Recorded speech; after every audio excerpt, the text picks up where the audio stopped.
Hello and welcome to the Ending Body Burnout Show. We are your hosts, Chris and Philly, co-founders of a multi-award-winning functional medicine practice, serving busy people with energy, mood, and gut issues. While busyness, addictive doing, people-pleasing, and perfectionism might be the norm, it's not normal, and it's a major contributor to health issues. Our goal with this show is to give you a holistic root cause approach to healing your body so that you don't have to continue doctor or diet hopping or popping a gazillion supplements hoping something might stick. So get ready to heal your body, get your spark back, deeply connect with yourself, and step into the life of your dreams. Let's dive in.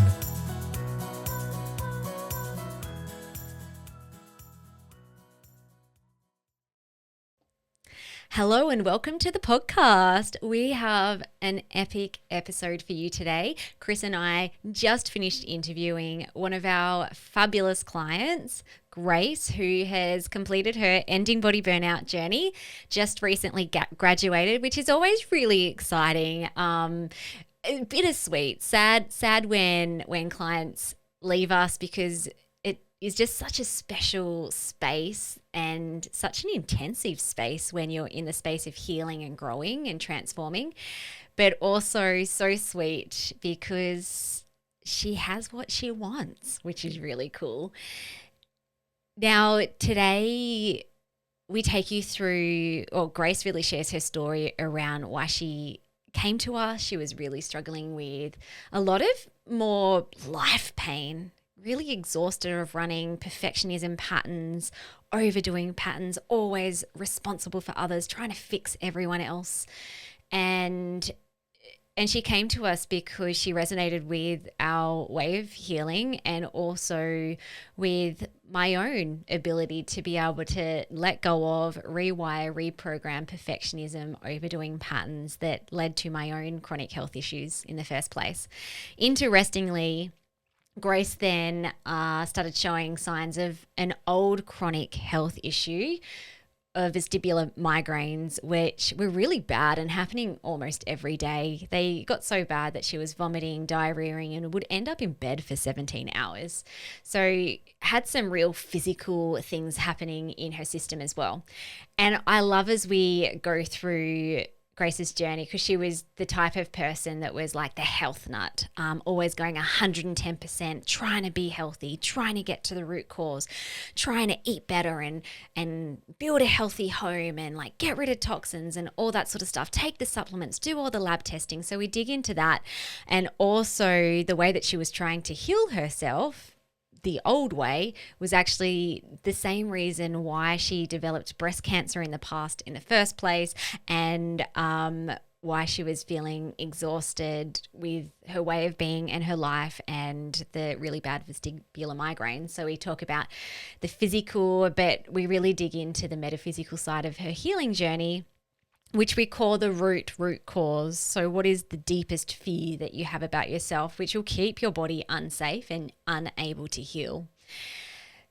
So we'll get to that episode in a second. Just a couple of announcements. If you love what you hear today and with our way of ending body burnout, we are running next week, or actually, when is this episode going live? Let me just check my calendar, people. No, we are running today. Our free live coaching week kicks off. So if you're listening to this episode on the day that it is released, we will be starting our free coaching week, which is all around retrain your brain to end body burnout. And we'll be covering all the things that Grace spoke about today that helped her to heal and unravel perfectionism, overdoing, over-responsible patterns, and also to get her health and her body back. So if you haven't signed up for that, definitely go to the show notes and sign up. Day one, we will be talking about brain and how it's actually really hard to rewire a brain that is inflamed. So we're looking more at the physical side of the brain and how to reduce and identify if you have brain inflammation, and also how to reduce and heal it. Day two, we go into how can we retrain, rewire the brain so that it's not a Band-Aid approach, and Even Grace talks about this actually. She said, she was advised to just pretend that just say that you're safe and look into the distance and everything will be okay. So a lot of the times when people start using more metaphysical brain retraining, subconscious rewiring type exercises or tools, it can end up being a band-aid approach if you're not addressing the root cause, which is the deep beliefs that you have about yourself. So that's what we're going to focus on day 2. And then day 3, we're going to look at how you can create safety in the body and switch off neural pathways of unsafety or danger, which is sending those signals down to the body. So if you're getting physical symptoms or mental health issues as well, we'll show you how you can switch that off so that your brain feels safe, your unconscious mind and nervous system feels safe, and then essentially your symptoms dissipate. And again, Grace talks about that part of her journey as well. So jump down to the show notes and sign up. And also, our doors to the Ending Body Burnout Method are open. Today, on the day that this podcast is released, it is only open to the waitlisters. So if you jump on again to the show notes and jump over to the Ending Body Burnout Method page, you can pop your name on the waitlist. You'll get an instant email that will give you access to early bird access, which means that you also get $500 worth of early bird bonuses, which is really cool. And if you're listening to this podcast and Tuesday has gone and passed, Tuesday the 17th, the doors open to the rest of the public on Wednesday the 18th. So you can jump in and sign up to the Ending Body Burnout Method. We only have the doors open for 1 week. So we do close doors on the 24th of September at 9 p.m. Things move fast, and the doors will be closing and we won't be opening doors again until 2025. So again, if you love this episode, you've been loving engaging in our content on the podcast, maybe you've read the book, maybe you've attended some of our free live events in the past and your heart is saying, I am ready, this is my time. This is my time to end my body burnout once and for all and find my beautiful spark and deeply love and accept and trust myself. Do it, people. Do it. Jump down to the show notes and sign up. We'll be on the other side welcoming you with open arms. We are really proud of what we have created and the amount of support. Again, Grace talks about different courses, different practitioners that she's worked through or with, and she spent thousands and thousands and thousands of dollars trying to get to the bottom of her health issues and her patterns and programming. And something lovely that she does share is that our program is so supported. It's not just a course. You get so much one-on-one support, and there's 2 options. There's a semi-private option where you receive monthly one-on-one consults or coaching sessions with me. Plus we've got group sessions. You have unlimited email access to us so we can back and forth coach you. You're getting so much individualized one-on-one support. Then we also have our private one-on-one option as well, which takes that up a notch. You're getting weekly coaching sessions. So it's definitely not just a course, throw information at you, go and heal yourself. You get held in our space of healing and transformation. All right, enough of that. Let's jump over to today's podcast. All right, guys, welcome to this episode of the Ending Body Burnout Show. We have a very special guest today. We have Grace, one of our wonderful clients. As we introduce Grace to you, we'll be talking about her journey with us, with ending body burnout for herself, and also her healing process, the stuff she's gone through. I'm excited to chat today, and hopefully you guys enjoy what you're listening to. So welcome, Grace, to the Ending Body Burnout Show. Thanks, Chris. It's lovely to be here with you and Philly. Yeah. Yay. We are so excited because we've just loved working with you in all the ups and downs. And we'll be talking about all the ups and downs as we talk, which I think is really important for people to have a realistic expectation of, it's often not linear. It's not kind of like, do this and bang, you have the result. There's often a crucible period, a testing period where it's like, have you really got it? Have you really got it? Have you really got love and rapport and trust and deeply accept yourself? And I feel like that epitomizes what happened throughout your journey and what will continue to happen as we evolve and grow. So you had already been on quite a big healing journey even before you reached out to us. Are you happy to kind of go back to back when you got breast cancer and what was happening even before then as well? Sure. Yeah, I was really blessed as a kid. I was healthy through my teens, through my 20s. Like, yeah, no ongoing health issues or even little niggles. I was just really healthy. And then in my 30s, I had my two babies. In my mid-30s, and people told me I was too old to be having kids, but I'd had a great life and traveled and had a career and done lots before then. So everything, yeah, was fine. But after the kids and sleepless nights and lots of dramas with their health and even the deliveries and all of that kind of stuff, like many of the other women on your podcast, it was after kids Yep. that things started to crumble for me. And I remember in my early 40s, I was tired. I just felt tired and I had a lot of PMS type symptoms. And I remember going to my GP, a female, and I said, look, I don't know, I'm just really tired. Could you just check and see everything's okay? And she ran some bloods and she goes, everything looks normal. Everything's fine. You're just a working mum. All working mums are tired. And, I've checked your breasts and they're lumpy and bumpy, but, that's just part of life too. Just keep going. You're fine. So fast forward 10 years and next thing I know, yeah, I've still got lumpy, bumpy breasts, but this time the lump was much harder and I went, uh-oh. Anyway, eventually I was diagnosed with breast cancer and I went, what?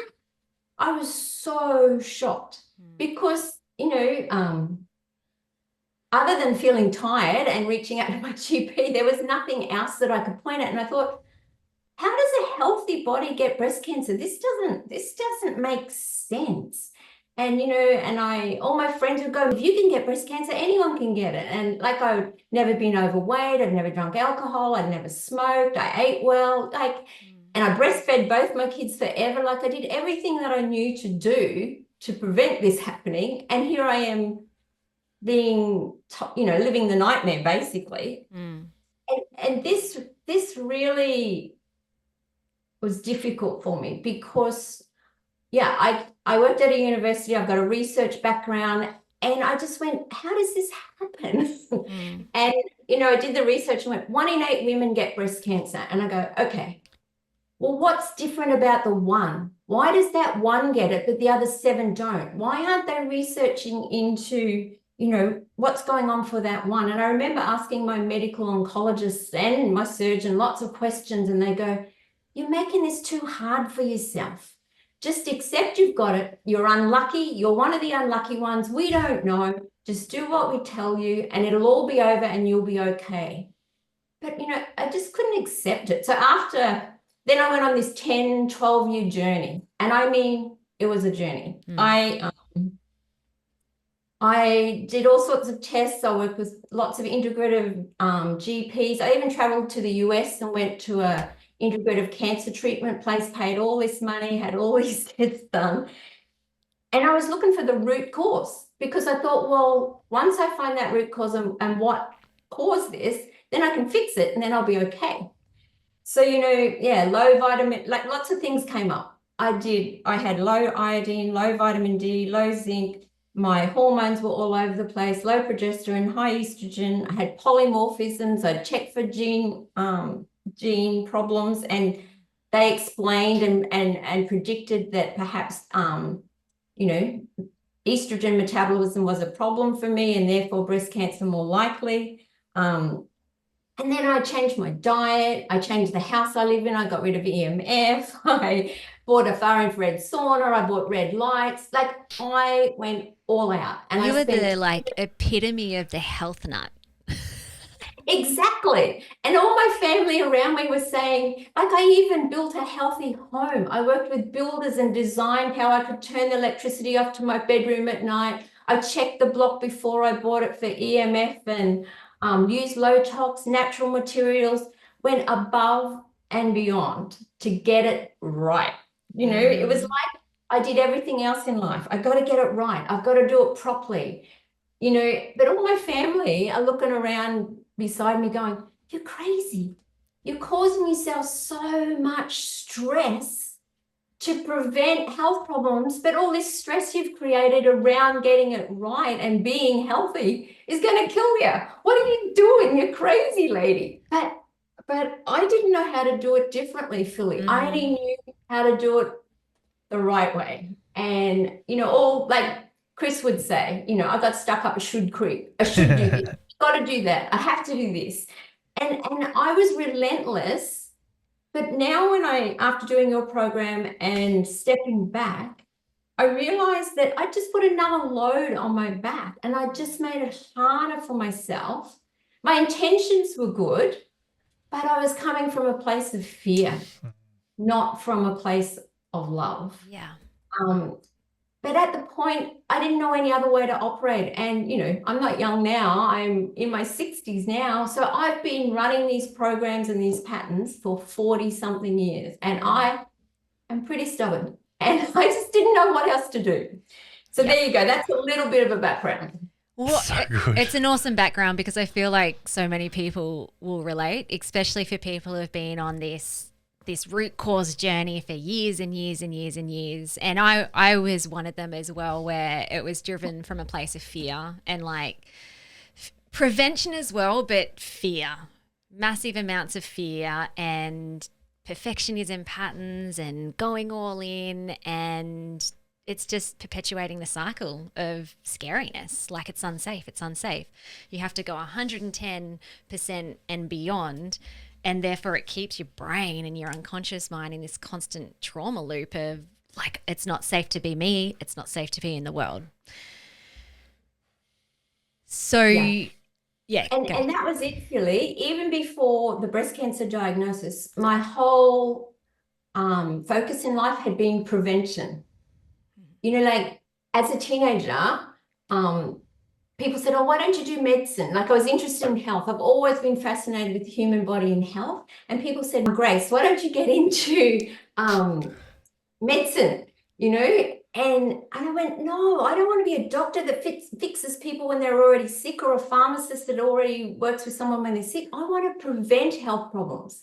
So that's what made it doubly hard for me, because I'd been on the prevention bandwagon from my mid-teens through my 20s. My training, my work, my career was in preventive health. And so that was just another load when I got this diagnosis, like, what that? It didn't work. Your prevention didn't work. And once again, that was another weight again, it was just like, oh no. Anyway, yeah. Yeah. So, okay, now we're going to dig into deeper patterns around that a little bit later, but just to keep it in a bit of a timeline. So then you reached out to us. So what was the thing for you? Because I remember when you did reach out, you were kind of like, yeah, I got some things going on, but like I'm pretty healthy. What was the thing that was the pain that you were feeling that made you reach out and say, Chris and Philly, I need help? I was stuck. I didn't actually reach out to you for physical problems. I'd listened to a couple of interviews, Philly, where Damon had you on his podcast, and I'd listened to you and I went, she sounds like me. She was pushing, driving, a perfectionist, overdoing, overpleasing. Wow, that's me. And then when you came back on the second interview and there'd been such changes and improvements, I went, wow, she can do it. Maybe I can do it. Maybe this is the missing piece. Instead of focusing on so much on the physical stuff, maybe I need to focus more on, the metaphysical and my mindset and how I view the world. Because at that point when I reached out, I was frustrated. I was annoyed. I was angry at everybody for not doing the right thing and blaming others. And I wasn't happy. And I was exhausted. I tell you, overdoing, being overly responsible for 40 plus years, it's a tiring, hard journey. But that's all I knew. I just kept pushing. I felt like I was running up a hill with a massive backpack on, and this backpack, Chris, you'll laugh at me, but it was full of I've got to, I should, I have to be responsible. That's my job. I got to fix it. Oh, how did that happen? Why didn't you prevent that? That's on you, like this weight. But every morning I just get up, put the same silly backpack on and try and get a bit further up the hill. Like that's how I felt. I just was always pushing, always doing, trying to fix problems and other people around me. And I became quite hypervigilant. I think I was on edge. I was always looking for what could go wrong next and thinking it was my responsibility to prevent it. And if I couldn't prevent it, then at least I surely should fix it. Like everything was on me. And that's it's like being in a prison. It was tough. So that was really why I reached out, because I think I'd heard enough and I listened to your podcasts, and I remember, Chris saying that, complaining is silly. You're just, focusing on your problems and trying to blame other people. You're responsible. You need to take ownership. And I'm going, you really got up my nose, Chris, when I first interacted with you, because you took me and challenged me so much. That's awesome. It's like, how dare he say that to me? That wasn't my fault. That was a silly plumber. And if it wasn't the plumber, it was the builder. How dare he say that was on me? But it made me stop and think. And I went, you know what? Yeah. Anyway, so that was why I reached out. But prior to that, about 8 months before I reached out to you, for the first time in my life, I had severe vertigo, and it just came from nowhere. After a dentist visit, having my neck extended in the dentist chair for 45 minutes or something, then in the middle of the night, the world was spinning. I couldn't stand up. I was vomiting, diarrhea. I'd never experienced anything like it. And I didn't understand. And for 6 months, it was horrendous. And I lost my independence. I couldn't be left on my own. I couldn't drive. I had to have someone with me. Like some days I'd spend 17 hours in bed, because bed was the safest place, because I could shut the world out and everything was quiet and calm.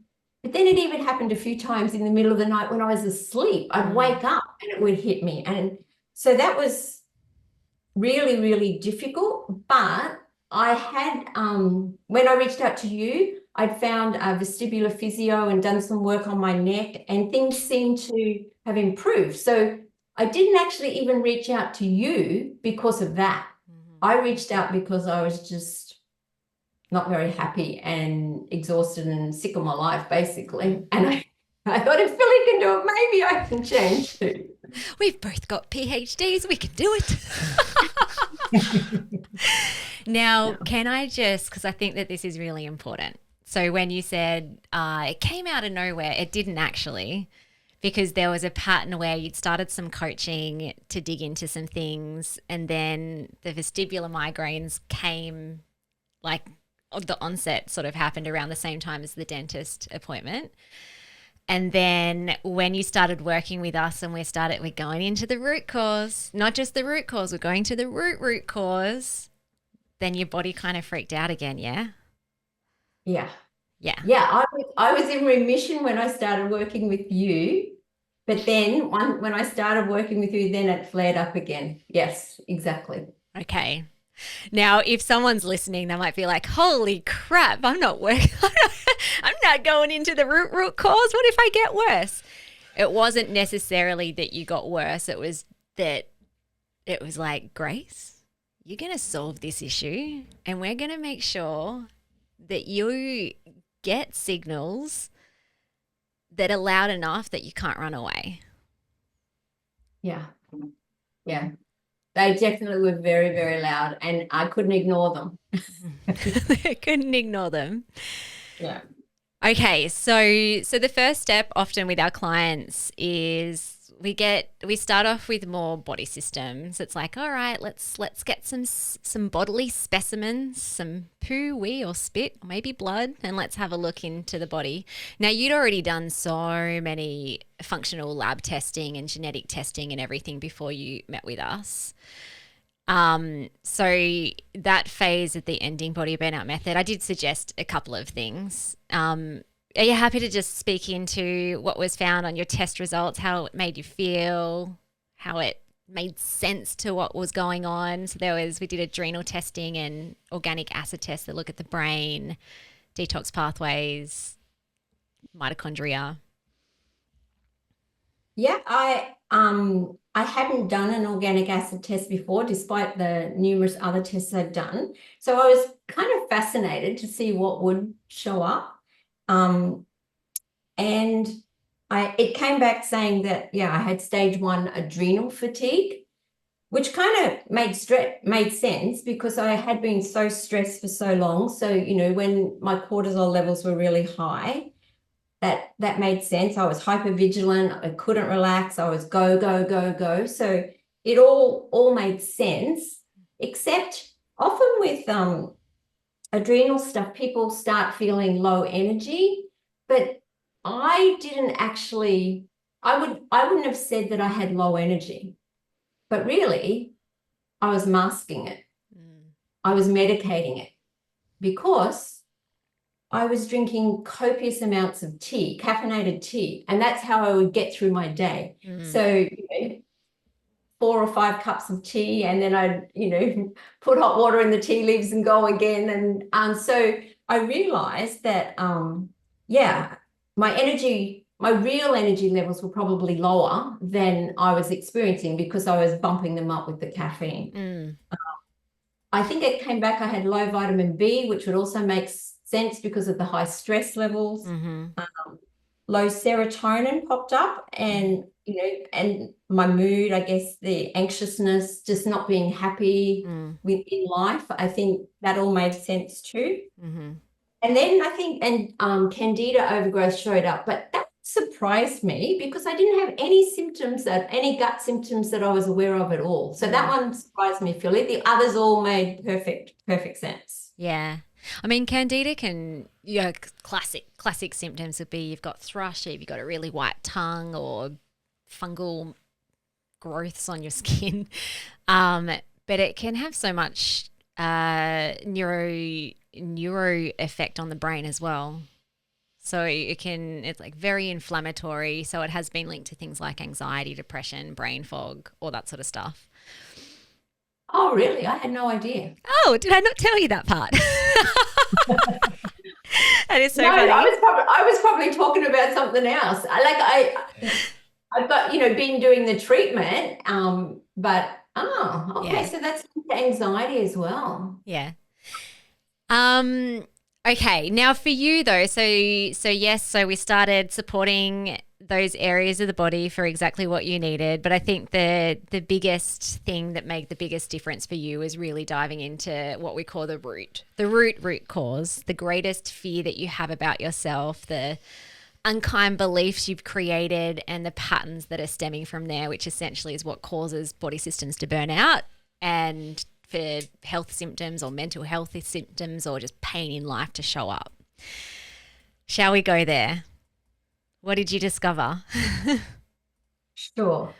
What I discovered was that I had this deep dysfunctional belief that I was selfish and irresponsible. And when I remember the incident that happened, I went, wow, I had never thought of that before. I had no idea that this was under there and that's what was driving me.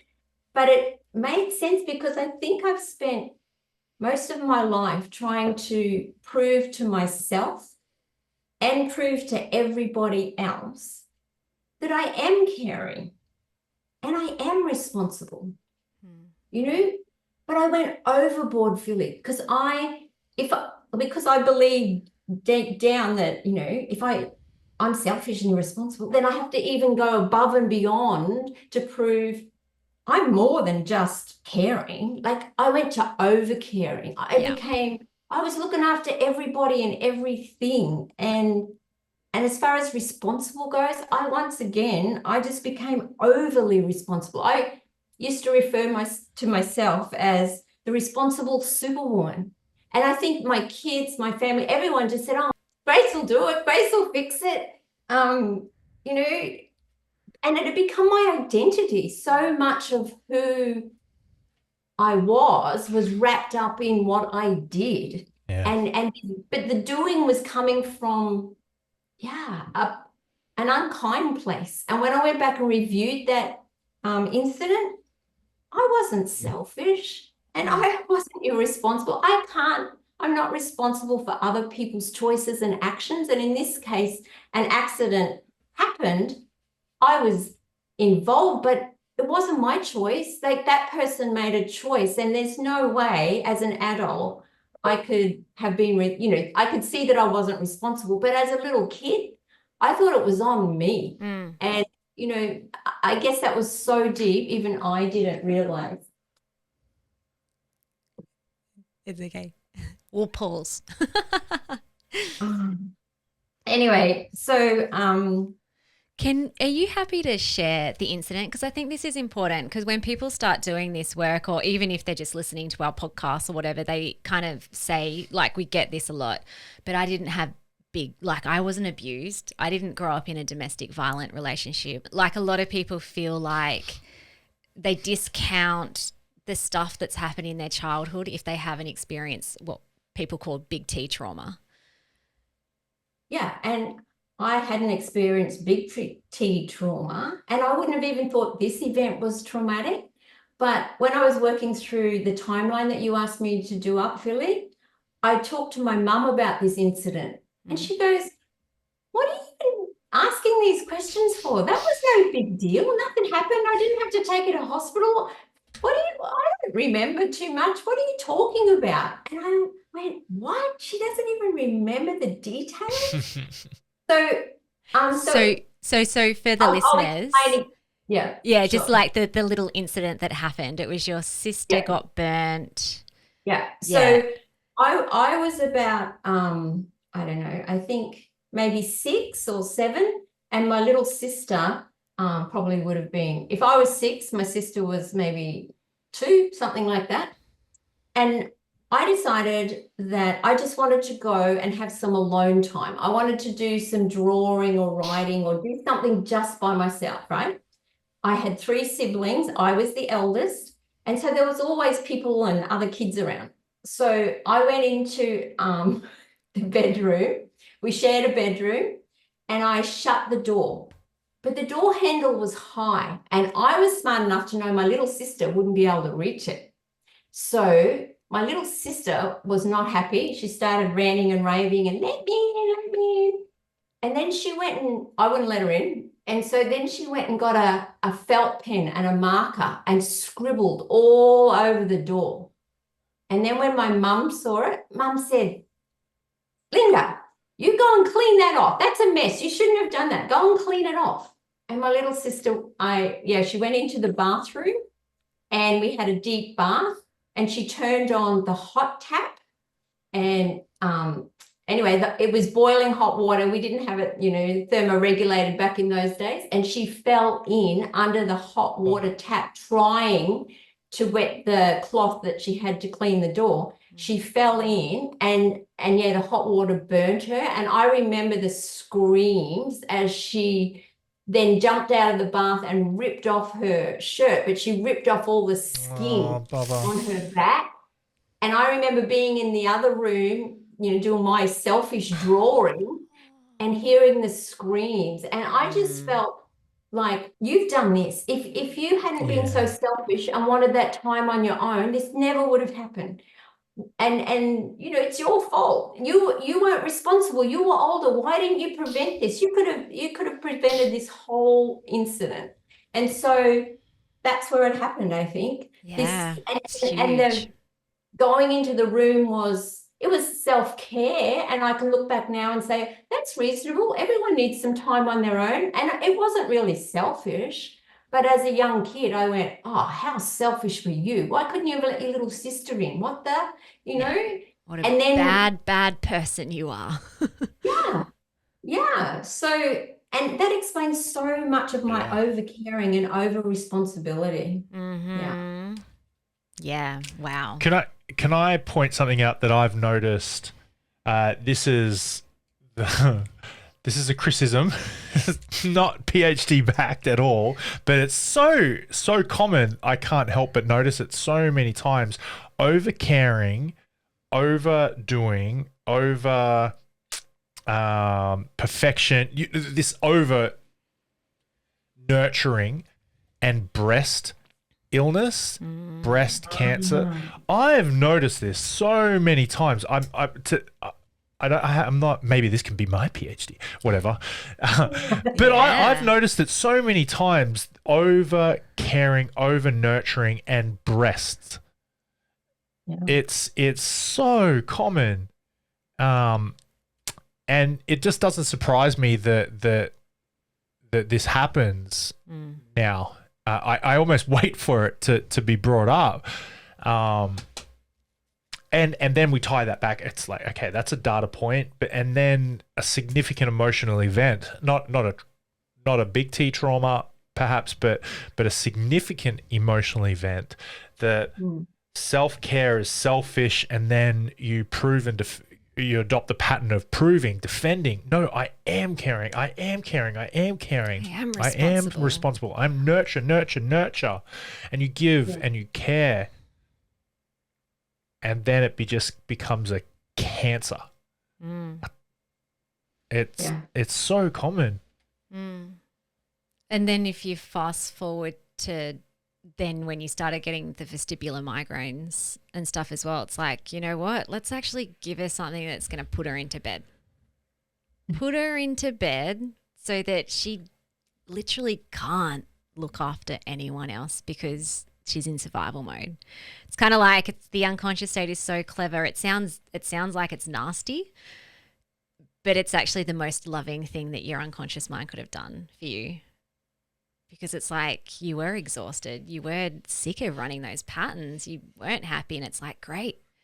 So let's like put her into bed so she's going to solve this once and for all. Yeah. Because I couldn't do anything. And in the end, I think, Philly, you helped me realize that maybe this was a gift, that, you know, I could actually lie in bed and that's okay. And you know what? The world didn't fall apart. And, you know, both my children got married during that year. It seems ironical, but the year, you know, most mums get so involved in weddings and preparation and all. You know what? I didn't even know if I'd make it to the wedding. It's like, will I be able to stand up? It was, so their two weddings were incredibly stress-free for me as a mum. I couldn't do anything. They didn't ask anything of me. It was like, wow, I get to just hopefully show up on the day. Yeah. But that was so counter to what I normally would have felt or thought was my responsibility, you know. So that was pretty cool. And the weddings were beautiful, and miraculously my subconscious let me go. Yeah. I got to both weddings and it was wonderful. A few days later I was back in bed, but I got to both the weddings and it wasn't stressful, you know, like as far as responsibility. My only responsibility was to, you know, show up basically and enjoy the day. And it was so nice. And my kids are so capable. And I went, they didn't need me. They did it probably, well, they did. Each of their weddings was so individual and it was them instead of, you know, the overbearing mother. And I certainly didn't want to be the overbearing mother-in-law. So that was a way to just get me off on a good foot with both of the new family members. Yeah, that's so cool. Okay, so it's a pretty big journey to get to for someone to dive all in, scary or challenging or so like you're breaking through so much resistance to be able to uncover the deepest root cause. But the journey doesn't stop there, because now it's like, okay, like if it stopped there, then that's a nightmare in and of itself too, because it's like, now I know, but I've still got all this dysfunction. So the next step is then let's rewire and reprogram. First and foremost, this deepest belief, which then enables you to rewire patterns and literally turn off pain signals, whether it's physical or mental, emotional. Can you share what that journey looked like for you? Yeah. I think one of the most significant turning points in the journey for me was when I did TRTP with you, Philly. Mm-hmm. I know I had to do a lot of work before you would allow me to do that. And I understand why, like going back through my timeline, my history, uncovering, that dysfunctional belief. And I was a little bit kind of unsure about TRTP. So just for the listeners, that's a specific trauma therapy process that we take people through after they've gone through what we call the reckoning phase. Yeah. Yeah. And so after, I was a bit unsure, but because I developed a rapport with you, Philly, and I trusted you and I felt safe to go through the process with you, it was a turning point, because I realized after doing that I had felt unsafe in my own body for so long. And, the hypervigilance, the being overwhelmed, the fact that I couldn't rest, the patterns, the pushing, all of that, it kind of then made sense. And I thought, this is all because I haven't felt safe in my own body. And after the TRTP, I just felt much calmer, and I was kinder to myself. I didn't beat myself up when things didn't go according to plan, and then I had 5 weeks completely symptom-free following TRTP. It was almost like a magic switch had been turned off, the whole vestibular stuff just was off. And I had 5 weeks, and I went, wow, maybe this stuff does work. Maybe there is some real truth to this. Look what's happening. And I didn't have to push, and I didn't have to work hard. It was unbelievable. Mm-hmm. So I was so excited. So cool. But and then what happened? Do. But then yeah, exactly. It didn't last. And I remember it didn't last in that your vestibular stuff came back. There was some deep stuff that had been shifted from the past. Yes. But there was still some work to do. Yes. Yeah. And I think in discussing it with you, so I nausea and dizziness and back in bed, those things came back.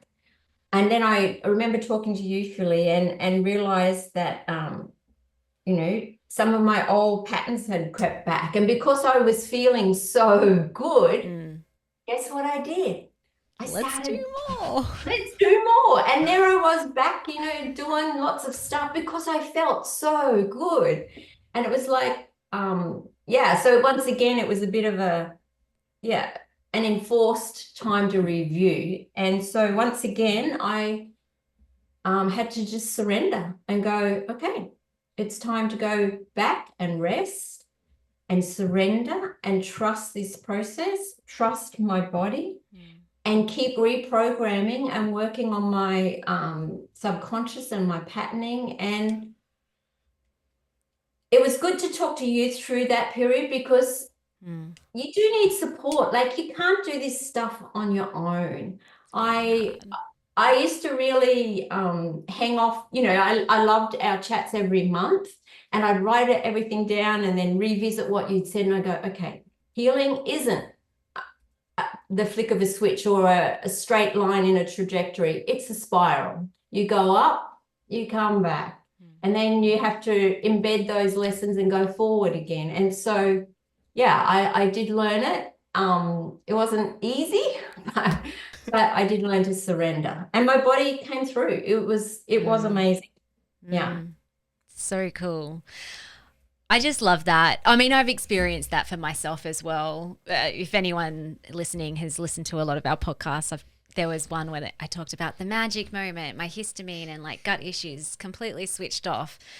When I say that, it doesn't mean that it didn't come back as like a little signal, but it's like, oh, okay. So there's like some deep love and trust being built here.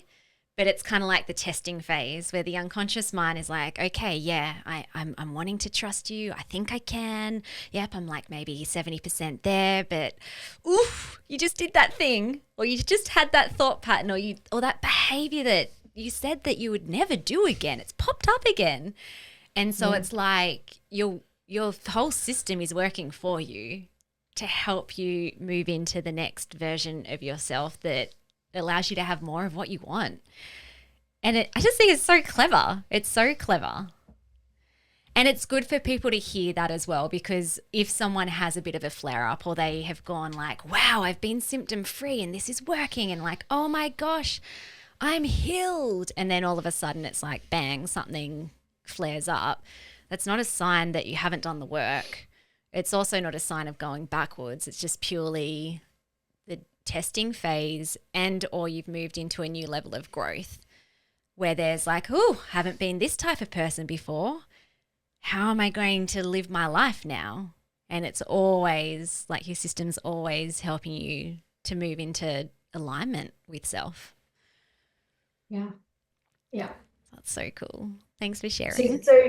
So I had that 5 weeks, and then, took a while again, but then I had 71 days completely symptom-free following that, Philly. So 5 weeks sounded great back then, but I've had longer now and had 71 days where I was completely symptom-free.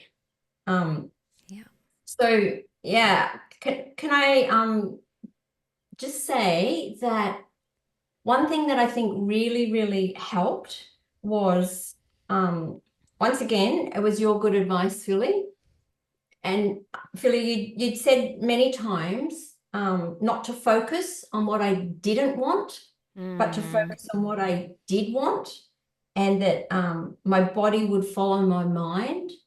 And for the first 18 months of the vestibular stuff, I had been recording the symptoms, what I was doing. Was I bending down? Was I in the garden? Was I watching something on TV? Was it the computer scrolling? Trying to figure out what was triggering it for the specialist. Like I went to ENTs, I went to vestibular physios, I did all sorts of practitioners. But I thought if they didn't have a record, how on earth would they ever be able to figure out what was going on? Because people didn't really get my symptoms. They were so violent. They were so strong. And my GP would say, just look in the distance and tell yourself you're safe and it'll all go away. Load of rubbish. I couldn't even stand up. I couldn't keep my eyes open. The only safe thing to do was shut my eyes and lie down. But in trying to help people understand the severities, and I was the researcher in me again, I was looking for the links. I had 18 months worth of data, and I would meticulously record it. I've got this document that's so long. And then Philly, you said, and Chris, you kept saying it in the group call, stop focusing on what you don't want. So then I went, okay, I have had 18 months of meticulously recording everything I don't want. And none of the medical people or professionals I've seen have even bothered. Most of them didn't even bother to read it, let alone try and figure it out. I was so annoyed. Anyway, don't get me going. We've cleared some medical trauma. Exactly. That's one of my patterns, when people don't do the right thing. I meticulously do all this record keeping and then they don't even read it. How dare they? Anyway. Awesome. So then I drew the line in my diary. It's still in my diary. I drew the line across and I went, okay. A line across the sand. Yes, a line in the sand, Billy. One of your good sayings that you often get mixed up. But anyway, yes, a line in the sand. And so it's in my diary. And you know what? From that day on, I didn't record the negative symptoms. I recorded the good days, the days I could be grateful for. And so in that first, from that date on, there were 25 days in that month. So that first month, I had 12 good days out of 25. The next month, I had 27 out of 30. The next month, So cool. I had 31 out of 31. It was like, wow, maybe my body is going to follow my brain. And it was amazing. Mm-hmm. And that pattern continued, until I had some really intense vestibular testing at the Mater Hospital. But it was data. It was absolute data. I just stopped recording the symptoms, the negative symptoms, and recorded the good days, and it changed. Yeah. And the only other thing I did during that time was I was working with a good chiropractor for my neck. But yeah, the data spoke for itself. It was unbelievable. So I knew, TRTP plus the changing of my mindset and focusing on what I wanted and I didn't want, there were absolute changes. Surrendering, letting And go. the surrendering and telling my body that I am safe. And, and it's safe for my body to heal, and it's safe for me to be balanced and calm and grounded and steady. I kept doing all that work in the background, and that, I choose to know that it's safe for me to be responsible for my own choices. They're only subtle little changes, but I kept working on those underlying beliefs. Yeah. I love that. So cool. So cool. What do you feel is different to our Ending Body Burnout method? Okay. Well, the biggest difference is you look at the root cause. I'd spent 10 plus years pushing really hard trying to get the root cause right. But I was doing the same thing. It was the same pushing, driving, the approach. And it was more like outside of you too. It's like, got to get the environment right, got to get rid of the toxins, got to take the right supplements, got to do X, Y, and Z, got to make sure my nutrition's right. So that's kind of like the root cause, but the root cause is inside of you.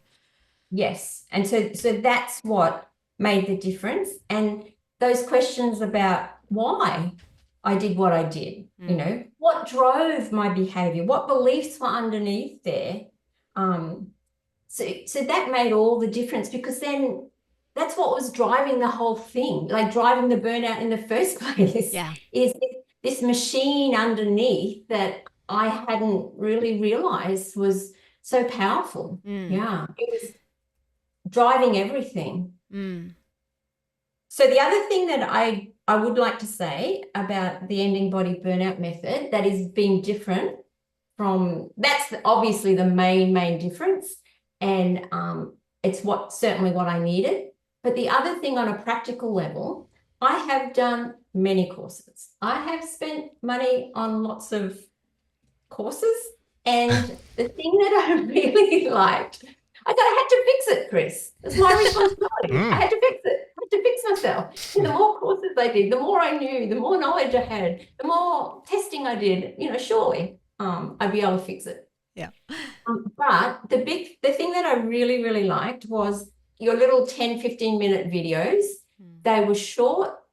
They were they were easy to listen to. Well, I was going to say little jokes here and there.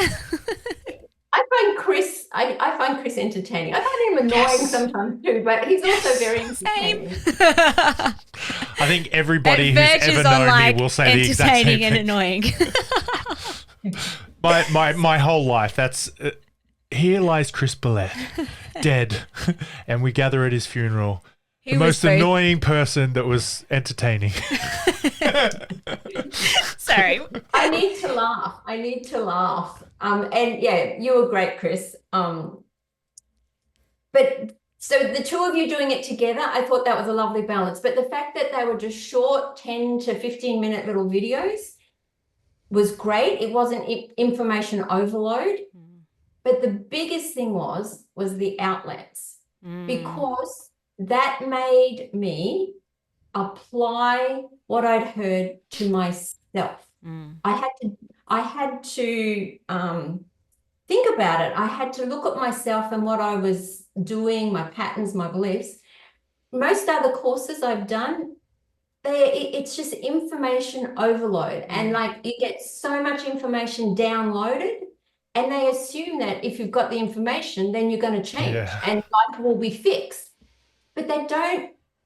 That was the key for me, that having to apply and knowing that you would read it and you would comment and you would give me some input. That was a great learning process. Just to pay for an online course and they've already got all the material up and you just have to read through copious amount, that doesn't change anything. And that's what's wrong a lot with the health model. We think that if people know how to eat healthy, or if people know about toxic products, knowledge will then empower them, they'll make changes and they'll be okay. Yeah. But it's more than just knowledge dump. And that's what I really appreciated about your method. Thank you. A little bit of a segue, but maybe not, because I remember our last consult, you had some really cool insights around genetics, which also came after listening to our podcast on genetics. Yes. Are you happy to share that? Because you'd been so fixated on past lab tests, especially like the polymorphisms and the genetic mutations and X, Y, and Z. And what was the light bulb moment for you? Was it that you can switch them off? Yeah, like I'd heard about Bruce Lipton. I knew about his work and I knew about epigenetics and I knew environment and the way you thought. All those things could change your genes. But for some reason, I had thought that was like the big diseases like celiac or, diseases like that. I didn't realize it was all the little genes that you get from your parents. And I did all the gene testing and COMT and CY1P1, which is a gene that helps metabolize estrogen.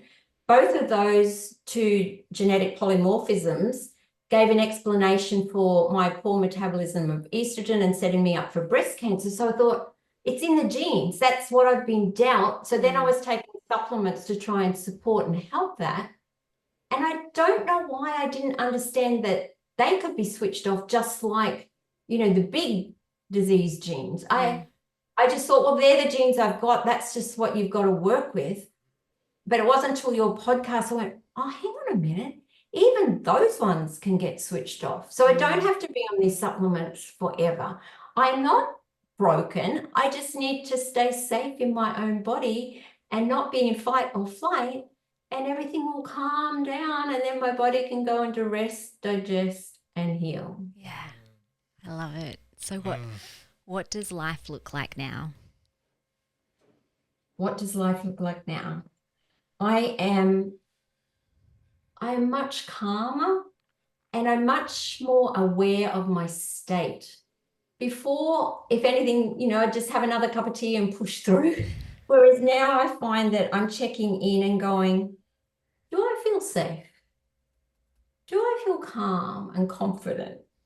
What stories am I telling myself? Why am I getting triggered? Because, the guy left my meat in the sun. What's going on underneath that? Why didn't you do that properly? Because these things pop up for me all the time when people don't do the right thing, So, but now I've got strategies and things in my toolkit that I can help regulate myself. And so I'm much kinder to myself instead of beating myself up if something goes wrong, going, well, you did the best you could. Other people have choices and decisions. That wasn't really on you. And then as Chris kept reminding me about the guy that left my meat in the sun, Mark, don't assume everything is about malice. Maybe, what's the saying, Chris? Hanlon's razor. So don't attribute to malice what could be adequately attributed to either incompetence or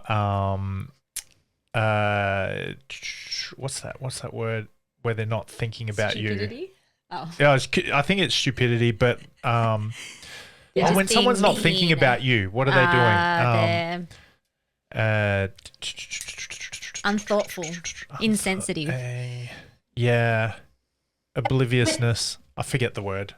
Crikey, Yeah, whatever. but even that really helped me. Like, I have many of your sayings going round and round in my head, Chris, and that was one of them. So when things go wrong now, using the aura process that you also taught us, being Oh, cool. aware, understanding, and then reframing, and then accepting what you can't change, and doing and being responsible for what you can. That has helped me so much, because I go, okay, normally I just get angry and upset at the guy out there for leaving the meeting. Think, what an idiot, why the heck didn't he?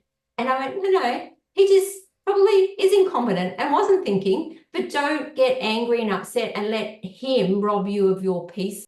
You're safe. Everything's okay. Don't. That's another thing I've learned. Don't give away your power. I gave my power away so often, getting angry and irritated and upset at other people. They're oblivious. They don't even know. But that pulls me out of being safe and calm and in that healing state. And that's something else I've learned. I didn't realize that being annoyed or frustrated at my husband or at, the meat delivery guy or whatever, that's actually a form of just feeling unsafe. And my lizard brain was going, unsafe, unsafe, unsafe. Whereas I just thought I was frustrated and annoyed a lot. Do you know what I mean? I didn't realize that was damaging my health because I was in that fight-flight state. And I spent my life not so much running away, but fighting. Fighting everybody, fighting everything. This isn't right. How dare they? But that's exhausting too. Yeah. So I don't know if I answered your question, but I have even been able to relax. What? And being, I know it's like a sin. How dare you relax and do nothing? There's so much to do. Exactly. You want to hear something really crazy to show how caught up in this I was?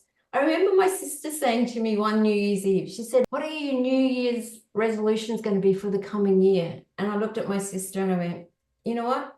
This year, all I want to do is catch up and feel like I'm on top of everything. That was it. That was what I wanted. That shows you how my life felt like, carrying this heavy backpack uphill forever. I just caught up with my to-do list. I never caught up. And my husband would always say to me, we were made to be human beings, not human doings. When are you going to stop? When are you going to sit down and rest? Whereas to me, he just sat and rested and did nothing most of the time. So it was like this. But even now I've gone, it's okay. Rest is okay. He's him, I'm me. He rests way more than, most people, but that's okay. And I can rest now too. It's okay. Everything's safe to okay. rest. It's safe to be slow. Yeah. Oh, you're amazing. Is there any last words that you haven't shared already that you think would help listeners who might be really struggling in body burnout, getting stuck, maybe feeling like there's no hope, that maybe broken, or would this even work for me? What would you say? I would say, listen to your body. Don't ignore it. Don't ignore either if they're physical symptoms or even if they're those frustrated, annoyed, not happy kind of stuck feelings I had. Don't ignore them. And get some support, get some help. Like, I look back at 40-year-old and I knew I was tired and had a bit of PMS stuff. And I tried to get support, but I didn't find it. And I was too busy doing everything else. So I didn't follow through. So that would be my advice. My advice would be listen to your body and find good support. And for me, Chris and Philly have been great. It just gave me a new dimension to the way I've been approaching my life and my healing. and the support was wonderful. I really appreciated you, Philly, because you were, and you too, Chris. You've both been so No, real. just me. Sorry, Chris. Chris is just annoying. No. We spend really a bit more one-on-one time together. Yes, I've had more one-on-one with Philly, but I think I identify more with Philly than with you, Chris. Philly is a younger version of me. When she was younger, the pushing, the academics, the pushing, the overachieving, all of that. Whereas you remind me the old Philly. Yeah, the old Philly. And so, but that really helped me, Philly, because I felt like you'd done the work yourself. And, the transformation was amazing. And it gave me hope that if you could do it, I could do it. And so that's what I would say to other listeners, particularly other women out there. If you've got similar patterns, reach out and ask for help with Chris and Philly, and you will be supported and you will be understood. And I just felt always really validated, and that my struggles weren't silly, that you understood, and that helped when when symptoms would flare again. I think, oh, here we go again. You'd remind, no, trust, stick with the process, rest, surrender. And that was invaluable, that support, to be held through that growing time. Yeah. So beautiful. It's awesome. It makes me excited that you resonate with Philly and less with me. It means I'm doing a good job of like covering up my doing, go, pushness of the past is like, it's not even a thing anymore. Yeah. That's exciting. I got a little kick out of that. That was cool. Well, also too, Chris is a lot like your husband. The more kind of like laid back and like, it's okay. And which I think was helpful for you too, because then it kind of like opened up a little mirror. Yeah, absolutely it did. Yeah. So, and that's another thing. You two are both so real and authentic, and I just really, really, really appreciated that. Yeah, you weren't just pushing a program or trying to make money out of something. You believed in it and you lived it, or are living it. And that's just so refreshing. Yeah. So thank you. Thank you so much. Thank you. Thank you so much for sharing everything that you have shared, and like really showing up for yourself. Because there could have been times that a lesser woman might have run away. It's like, this isn't working. I quit too hard. It's not working anyway. But it's like, no, just like continually trusting and leaning into the process, and you got there in the end. I did. And just one little last thing to leave with visitors, and that I often say to myself is, I get to choose. Yeah. Oh, yeah. I repeat that over and over to myself. Grace, you get to choose. Yeah. And I choose to be safe, and I choose to be calm, and I choose to be confident. I get to choose. Yeah. I love that. I actually did a little inner session yesterday, combination of breath work and inner child. And at the end of it, I'm like, yeah, I'm the boss. I get to choose. I get to choose. I get to choose if I'm likable or not, how I live my life. I'm the boss. I'm the queen. It was really fun. I'm like, yeah, I came out pretty pumped, didn't I? Yeah.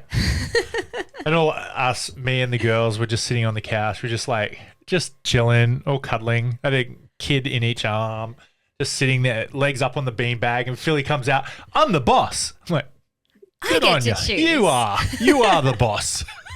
Come sit down with us. Awesome. All right, cool. Well, we will wrap it up today. Thank you so much again for coming on to share your story, and also for our listeners. I know that I'm sure there's something in here, if not everything, that you will resonate with. Yeah. Or get some really cool insights around healing. This will be our most replayed episode. Yeah. So good. Lots of gold nuggets. Thank you. Thank you. Bye-bye. Thank you so much for listening. We so appreciate you. If you'd like to give us extra smiles, drop us a review and spread the love by sharing this episode. You can also rate your own state of burnout and the root cause contributors by taking our Ending Body Burnout Assessment on our website. And if you're interested in learning about our group or one-on-one Ending Body Burnout programs, shoot us a DM via Instagram or Facebook. Have the best day ever.